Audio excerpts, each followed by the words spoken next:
హైదరాబాద్ మహానగరం మరింత విస్తరించనుంది. గ్రేటర్ హైదరాబాద్ మున్సిపల్ కార్పొరేషన్ను హైదరాబాద్ గ్రేటర్ సిటీ కార్పొరేషన్గా మార్చేందుకు కసరత్తు చేయాలని సీఎం రేవంత్ అధికారులను ఆదేశించారు.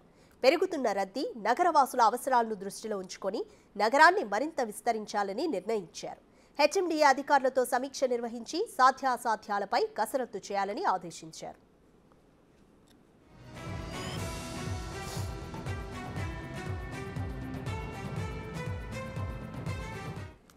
హైదరాబాద్ మహానగర విస్తరణకు రాష్ట్ర ప్రభుత్వం వ్యూహ రచన చేస్తోంది.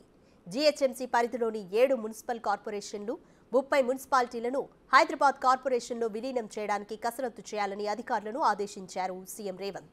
సిటీ నలుమూలలా సమానంగా అభివృద్ధి చెందడమే లక్ష్యంగా విలీనం ఉండాలని ప్రభుత్వం భావిస్తోంది.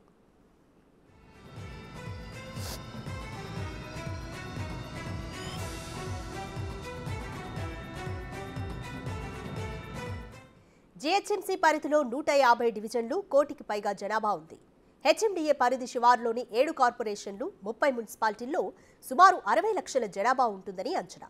వాటిని జీహెచ్ఎంసీలో విలీనం చేస్తే నగర జనాభా 1,80,00,000 నుంచి 2 కోట్లకు చేరుకునే అవకాశం ఉంటుందని అధికారులు అంచనా వేస్తున్నారు. విలీన ప్రాంతాలన్నింటినీ ఒక్కటిగా ఏర్పాటు చేసి గ్రేటర్ సిటీ కార్పొరేషన్గా ఉంచాలా, లేక తూర్పు, పశ్చిమ, ఉత్తర, దక్షిణం వేర్వేరుగా 4 కార్పొరేషన్లుగా విభజించాలా అనే అంశాలపై అధ్యయనం చేయాలని సీఎం అధికారులను ఆదేశించారు.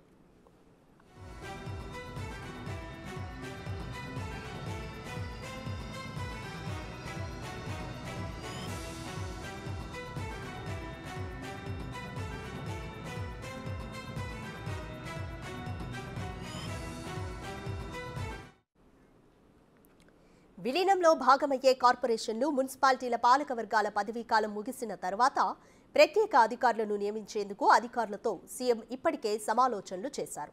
బోడుప్పల్, పీర్జాదిగూడ, జవహర్ నగర్, బండ్లగూడ జాగిర్, నిజాంపేట్, బడంగ్పేట, మీర్పేట్ కార్పొరేషన్లు విలీనం కానున్నాయి. ఇక వీటితో పాటు 30 మున్సిపాలిటీల పాలక వర్గాల పదవీకాలం మరో ఏడాది ఉంది. ఆ తరువాతే ప్రత్యేక అధికారులను నియమించాలని నిర్ణయించారు.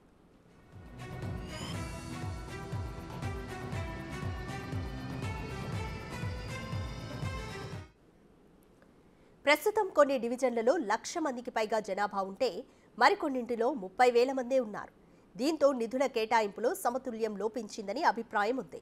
విలీన ప్రక్రియ తర్వాత అన్ని డివిజన్లను జనాభా ప్రాతిపదికన పునర్విభజన చేయడం ద్వారా అన్ని ప్రాంతాల్లో సమాన అభివృద్ధి జరుగుతుందని సీఎం ఆలోచన. 2 ఏళ్ల కిందట ఢిల్లీ ప్రభుత్వం 3 కార్పొరేషన్లను విలీనం చేసింది. అక్కడ అనుసరించిన విధానాలను అధ్యయనం చేయాలని సీఎం అధికారులకు సూచించారు.